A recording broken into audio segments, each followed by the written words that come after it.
السلام عليكم غالياتي، واش راكم؟ ان شاء الله راكم ملاح. ان شاء الله هاد لا فيديو يلقاكم كامل مهنين وبصحه جيده يا رب.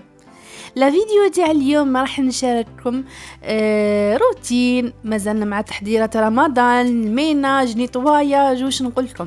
الفيديو راهو متنوع، راح نشارك معكم مواصفات رمضانيه بما انه راهو قريب رمضان. ان شاء الله ربي يبلغنا رمضان لا فاقدين ولا مفقودين. كيما راكم تشوفوا يا الغاليات، اول حاجه كي قلت لكم في لا فيديو اللي فات باللي الماء راهو يجي نهار بنهار، دونك راني نبروفيتي نهار اللي تكون الماء واش نقول لكم نبرد قلبي ونهار ما يكونش الماء نخدم شغل غير خفيف شغل يعني يومي كأي وحده يعني في الدار تخدموا عادي. يعني كما تعرفوا قلت لكم اني ماذا بيا يعني السمانه الاولى تاع شعبان نكمل كلش هردا باش نتفرغ نريح شويه نروبوزي. راهو جينا رمضان ان شاء الله، خاصه اللي عندهم مشاريع في رمضان، دونك الواحد هردا ينقص على روحه، يعني الشغل ما يخلاص وحنا نخلص والشغل ما يخلاص صراحه. ما على باليش غير انايا ولا نتوما تاني. ملي بديت نيطوايج تاع رمضان نحس حاجه ما قدرت نفرسها، يعني ما نلقى يعني نغسل نيطواي في كلش، من نحس توجور الدنيا مخلطه عليا، ما على باليش علاه. يا درا نتوما كي حالتي ولا لا صراحه، يعني بالك كي خرج كلش على ضربه بديت هادي مر هادي ما نعرف. يا درا اعطوني رايكم نتوما البنات. كيما راكم تشوفوا بيان سور هنايا حبيت نهضر على نقطه مهمه. الناس اللي راهي تبعت لي على السميد وعلى السنيوه. السنيوات راهم كميات محدوده يعني كل نهار كيفاش تكون. اما السميد حبيباتي قلت لكم انا يعني مانيش يعني زعما قادره نمد لكم محل ونقول لكم روحوا ليه ويعني تجيبوا من عنده السميد. لا السميد يعني صح راهو ناقص، وجو بونس راهم زادولو في السومه. مي عادي اي محل قدام دارك ولا قدام اي تجوزي عليه ولا دخلي نورمال قال انا محتاجه السميد كي تجيب خلي لي اشترى خلصيه فيها يخليها لك. يعني انا عطيت لكم تدبيره فقط، يعني انا صراحه انا راني ندير هرده لانه باش زعما نقول لكم راني نخرج من الدار ونلقى السميد الله يبارك قدام الحوان كيما كنا بكري. لا مي لازم الواحد هرده لازم يشتر، ويا ربي اذا صحت له هذه الشكاره. ومن هذا المنبر نشكر كل وحده تخلي لي كومونتير شباب ولا لي ميساج شباب حلو، ربي يخليكم ليا ان شاء الله حتى انا نحبكم ونموت عليكم. كيما راكم تشوفوا يا الغاليات قلت لكم يعني بديت نغسل غير بشويه، من بعد خلاص شتو البنات حنايا كاي وحده تكون تخدم في الشغل خلاص تحلالك وتنوض في هذه الدوده تقولي والله غنزيد شويه غير نزيد هذا الكوتي حتى تلقاي روحك يعني صافا نقصتي على روحك.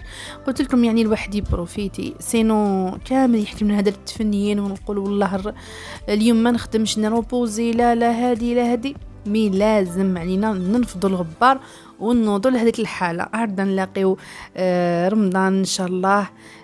يعني ريحه رمضان راهي تعبق يا البنات. هنا حبيبتي كنت يعني مع الصالون، من بعد دورتها هنايا جيت للبيت بيت القعاد تاع بيتي. دونك واش درت حكمتها غسلتها كامل كيما راكم تشوفوا جوزت عليها ما يعني ما عنديش بزاف مني نقيتها. مي قلت لكم يعني كي الحق رمضان نحبوا نجوزوا على كل حاجه بيان سور. يعني كي يدخل شعبان نقولوا الميناج النيطواياج كلش يعني حاجه تربينا عليها وكبرنا عليها صراحه، يعني ماهوش قانون مي بصح صراحه. علاش تيلحق شعبان هردا نبداو النيطواياج نخدموا نحضروا، يعني صح حلاوتها في هاد الحاجه، يعني نحسوا بنة رمضان نحسوا بكل حاجه.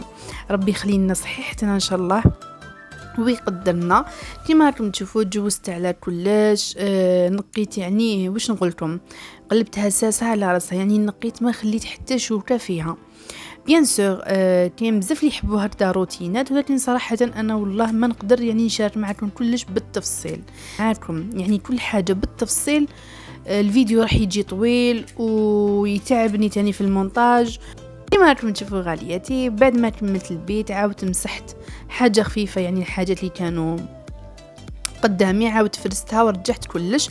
وديما تعرفوا ماما معايا يعني الماعن كامل اللي غسلتهم هي عاودت رجعتهم لبلاصتهم. يعني كي تكون المعاونه صافا، مي كي تكوني وحدك لازم تنقي كل حاجه يعني بشويه وترجعيها، ما تقضيش في نهار يعني تريبي كلش وتعاودي ترجعيها. يعني صراحه انا الماعن كامل اللي غسلتهم هي رجعتهم. ما من البيت هنايا انا رحت يعني قسمه نروح ندوش ومنا وحدي نحي هذا العيا قبل ما تروح العين، هي يعني عاودت فرشت البيت. الحاجه الاخرى اللي قريب ما نسيتها لي دائما يا البنات كي نقي ننساها. وهنايا بعد ما كملت وريحت وروبوزيت جست لهنايا. صراحة كنا صايمين وكنت رايحة ندير العشاء وقلت بالله غنشارك معاكم وصفة تاع الحريرة هكذا على طريقتي أكيد. يعني كل منطقة وطريقتها، يعني مرات في الدار وما نطيبوش كيف. هنايا يعني درت يعني حاجة خفيفة للفطور، راح ندير حريرة. الله واش نقول لكم، بنتها بنة. جربوها على طريقتي وتبعوا الخطوات ورجعوا لي بالخبر. هنايا في طنجرة درت شوية تاع الزيت سخون، درت هنا حوالي حبيبة تاع البصل. ويعني صراحة البنات كيما العادة معودتكم الماكلة البنينة تجي في التقلية، كل حاجة نعطوا لها وقتها ونقلوها بالطبع. والله يا البنات غير الماكلة تجي بالسيف عليها بنينة. هنا البصل قليته يعني شويه، غطيت عليه هكذا باش يدبل لي شويه. من بعد هنا حوالي 2 حبات زروديه ولا ديري 3 حبات اذا كانوا صغار. هنايا كان عندي دجاج 2 جناحتين، وعندي هنايا نص صدر، يعني مين با نص صدر يعني ضفتو. راح تبعوا معايا تشوفوا واش راح ندير. انا الجناحتين قلت نبنن بهم الحريره ديالي، تقدري ديري اللحم، تقدري ديري الدجاج واش عندك، ولا حتى ديري يعني كركاسه تبنني بها. والصدر الاخر راح ندير به المملحه اللي راح نديرها. هنايا ضفت 2 حبيبات تاع طماطم يكونوا كبار كيما راكم تشوفوا. وهنايا عندي بوتي تاع الحشاوش، واش درت فيه كرافس معدنوس وحشيش. هنايا نبقى نقلي في هذيك الخضره ديالي على نار قليله كيما راكم تشوفوا، راني في الفرن الصغير ونقلي فيها. زدت هنايا حوالي ملعقه كبيره تاع طماطم مصبره نقليها تاني مع الخضره. راح نضيف هنايا الملح، وراح نضيف هنايا راس الحانوت، نضيف الكركم، نضيف العكري، ونضيف شويه تاع القرفه كيما تقدري تستعملي العود، يعني انتي حره. والتوابل قدمه يعني كاين حتى التوابل الخاصه بالحريره، الشوربه، يعني كل حاجه راهي في الاسواق. ولكن احنا ساعات نحبوا يعني كل حاجه تقليديه، نحبوا نفس التوابل نديرهم حنايا. وهنايا راح نزيد تاني الكرويه ضروري في الحريره، هي اللي حتعطيني البنه تاع الحريره. ونقليها اكيد. هنايا ما كنت صورت معاكم راح لي المقطع، كنت ضفت 2 سنينات تاع الثوم ونقليه. هنا راح نغطي على الطنجره ديالي ونخليها تتقلى في عقلها.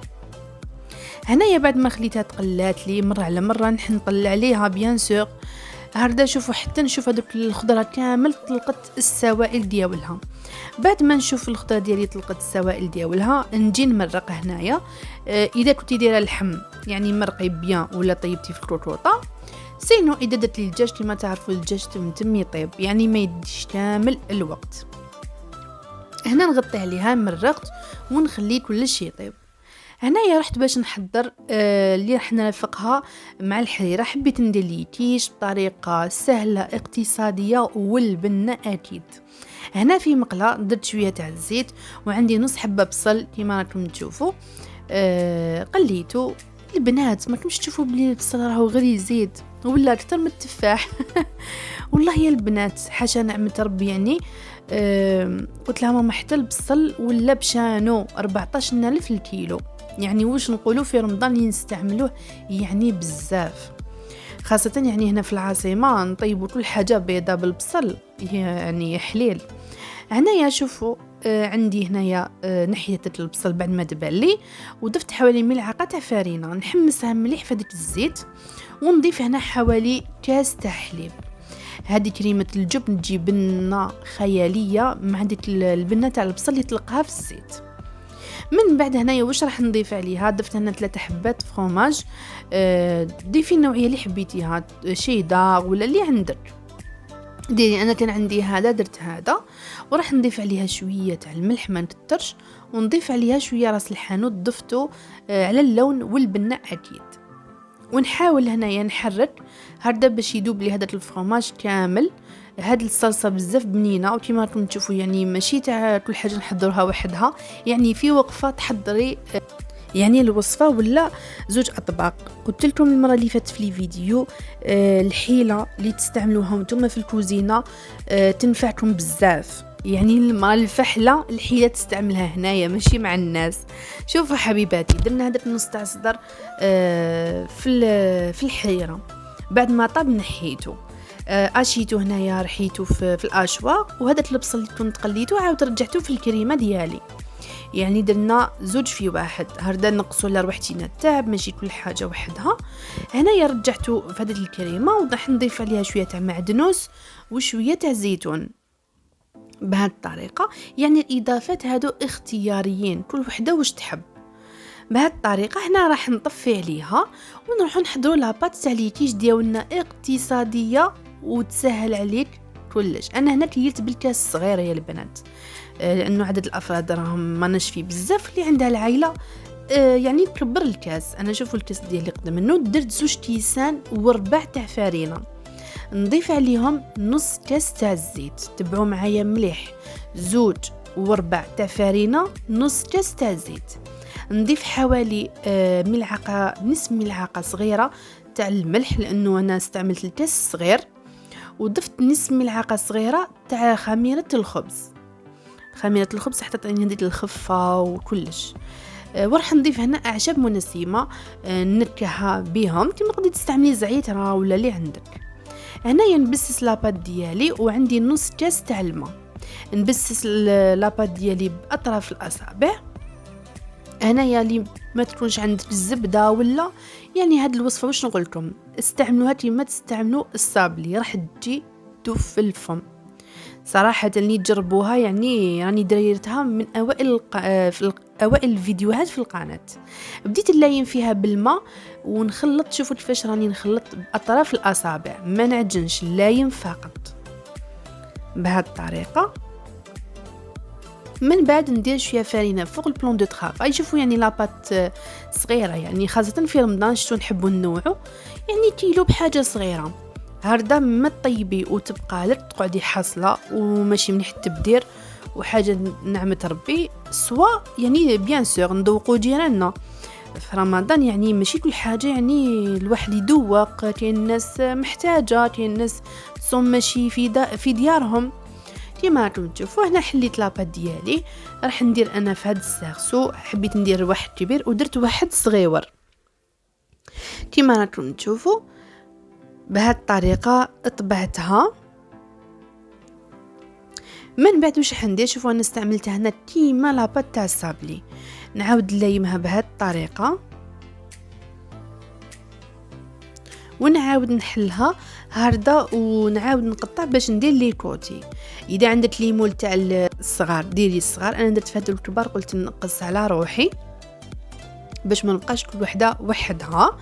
سينو يعني ما هذا التعب تاع لا جورني تاع اليوم مع نيتواياج، يعني نبداو غير نسلكو. كيما راكم تشوفوا درتها هارده في الكوتي بهذا الشكل، راح يجي الشكل ديالها بزاف شباب بهذه الطريقه. راهي لاباط ديالها واش نقول لكم جاطو تجي بنينه كانك راكي درتيها بالزبده. كيما راكم تشوفوا نكملها كامل بهذه الطريقه. هنايا المقطع اللي كان راح لي الخليط اللي كنت حضرته، واش ضفت عليه حبيبه تاع البيض. دونك اذا كنتي راح ديري هذاك الحشو في كاش مملحه في البوره تصلح، تحبي ديريها في لي كورني يعني لازم تخليها شويه تبرد، كي تبرد راح تحكم روحها. سينو اذا كنتي راح ديريها في ليكيش هارده لازم تكون شويه خفيفه، ضفت لها حبيبه تاع البيض. شوفوا القوام ديالها كيفاش راهو. واذا كنتي راح تستعمليها ما تضيفي لهاش يعني البيض، سواء كنتي حديها في البوراك ولا كاش لي كورني ولا اي حاجه، ما تضيفي لهاش البيض، خليها تبرد راح تحكم روحها وكلش. دخلتها طيب وليت الحريره ديالي نحيت لها هنايا هاد الجناحتين اللي كنت درتهم، ونحي هذاك البوتي تاع الحشاوش اللي كنت درتو ونميكسي كلش. اول حاجه نميكسي الحريره ديالي بهذه الطريقه.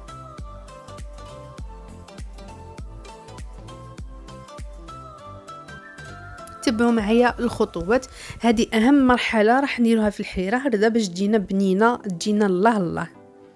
يعني الواحد يغير من داك شتو كيما حنايا شوربه بيضه الله الله.